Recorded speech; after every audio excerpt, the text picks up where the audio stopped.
Gente, que arraso! Ela era bonita? É, eu também acho.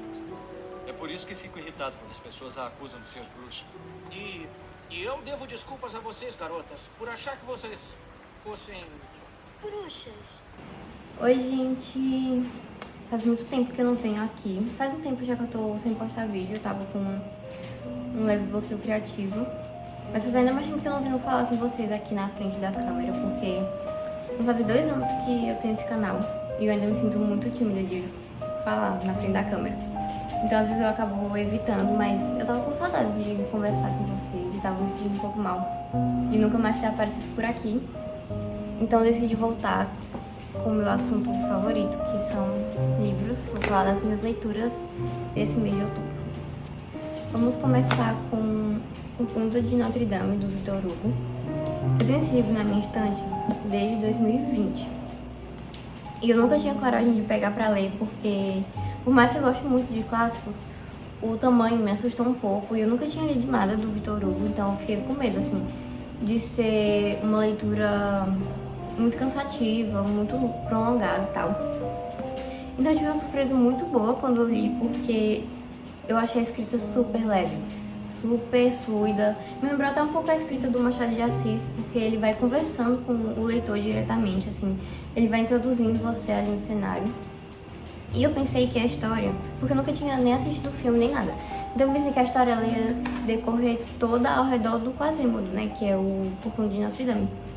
Mas não, ele divide a história em vários núcleos diferentes que têm algo em comum, que se encontram em algum momento. Então, a história começa com o Pierre, que é um artista, E logo no começo da história, a vida dele dá um 360, assim, dá tudo errado. E aí ele vai acabar mostrando pra gente um pouco da periferia de Paris, essa parte da sociedade que é mais vulnerável e tal, daquela época. Daí depois ele vai pro núcleo do Padre Frollo e do Quasimodo, que é o núcleo mais religioso. Mas essa própria esfera religiosa ali, os fiéis e tal, eles tinham muito preconceito com eles, com o Quasimodo, por causa da aparência física. Eles viam ele como um monstro, como um demônio, assim, não viam ele como um ser humano. E com o padre, porque ele era muito interessado em ciência e ele estudava alquimia. E naquela época, ciência e religião não se misturavam, né? Então eles dois juntos, eles viam como, tipo, se ele fosse um feiticeiro, um bruxo, tivesse envolvido com, tipo, coisa das trevas, enfim, magia negra e tal.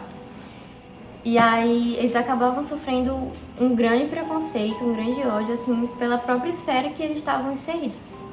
Daí depois tem o Capitão Phoebus. Eu não sei se é assim que pronuncia o nome dele, mas era assim que eu li, então é assim que eu falo.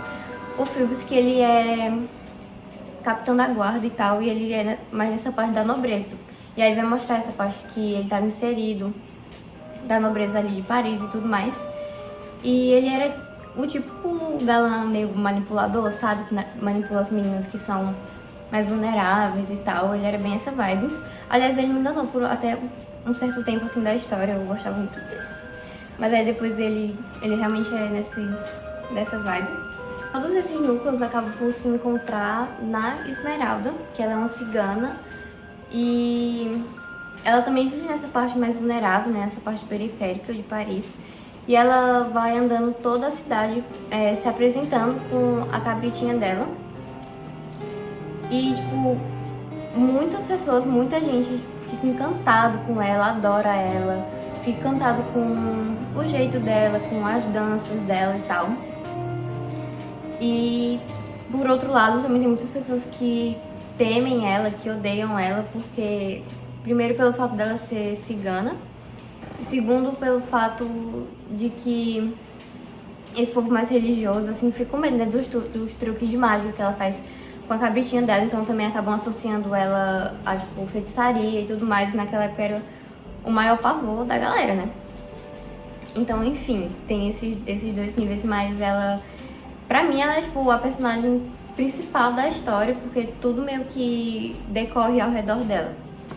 E além de tudo isso, de todos esses personagens, o autor ele ainda aproveitou para dar uma contextualizada assim geral na política, na sociedade e na arte daquela época, porque esse livro era um momento de transição do medieval, do gótico, pro Renascimento.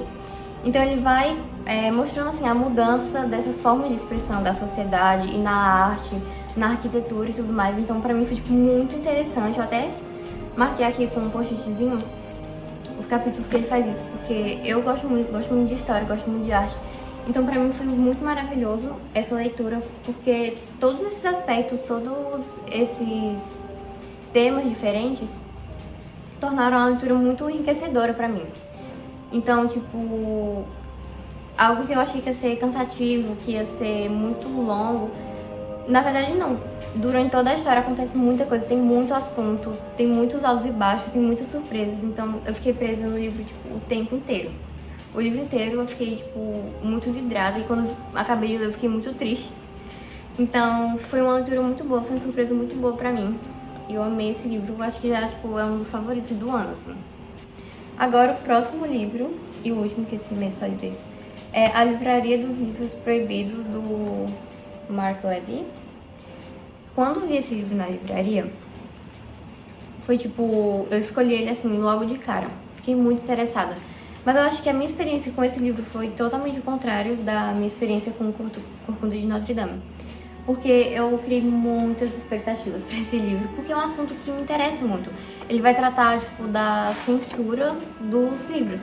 Então, tipo, o personagem principal, ele trabalha numa livraria, tem uma livraria. Então ele acaba sendo muito afetado por uma lei que censura diversos livros e ele não pode mais vender, não pode mais emprestar pra galera e tal. E aí ele fica muito revoltado, claro. E ele vai criar tipo um clube do livro secreto, assim, clandestino, só com pessoas de super confiança dele, pra que ele continue repassando, né, esses livros que foram proibidos pelo governo, e aí a história vai se desenrolar a partir daí. Então eu achei muito interessante, eu gosto muito dessa temática, mas o grande problema que eu tive foi com a escrita, porque eu achei a escrita um tanto rasa, sabe? Mesmo que ao longo da história, assim, eu fui gostando dos personagens, eu fui me interessando pelo que estava acontecendo e tal, pela narrativa em si, a escrita foi o meu maior problema, porque eu não consegui me conectar com nada, assim, não consegui me conectar com os personagens, não consegui me conectar com os acontecimentos, assim. Tinha alguns momentos que realmente era uma coisa, assim, legal, era uma coisa interessante, uma coisa que você queria saber mais, mas ele não, tipo, se aprofundava, sabe? Naquele assunto, naquele momento ali de tensão e tal, com o que estava acontecendo. Então, chegava um momento que você lia e você ficava, tipo, nossa, o que vai acontecer agora e tal, e só que, tipo, no próximo parágrafo já acabava aquele tema e ia pra outra coisa, então você não conseguia adentrar exatamente algum momento e realmente ficar ali e ficar com aquela dúvida, ficar com aquela vontade de saber mais, sabe? Porque era tudo, tipo, tudo aconteceu muito rápido e eu não conseguia me conectar com nada. Então, o tema foi legal, tem partes que são interessantes, que são legais, que eu gostei, mas realmente, tipo, pra mim foi uma leitura muito rasa, assim. Então eu não consegui suprir minhas expectativas, tipo, total. Eu fiquei muito chateada, porque eu esperei muito, assim, porque eu me interessei realmente bastante. Mas eu não consegui aproveitar muito e me conectar muito com essa leitura. Mas essas foram as leituras desse mês. E é isso, eu fiquei muito feliz de ter vindo aqui conversar um pouco com vocês. Espero que eu consiga trazer mais vídeos, que eu fiquei um tempo sem conseguir gravar muito. E é isso.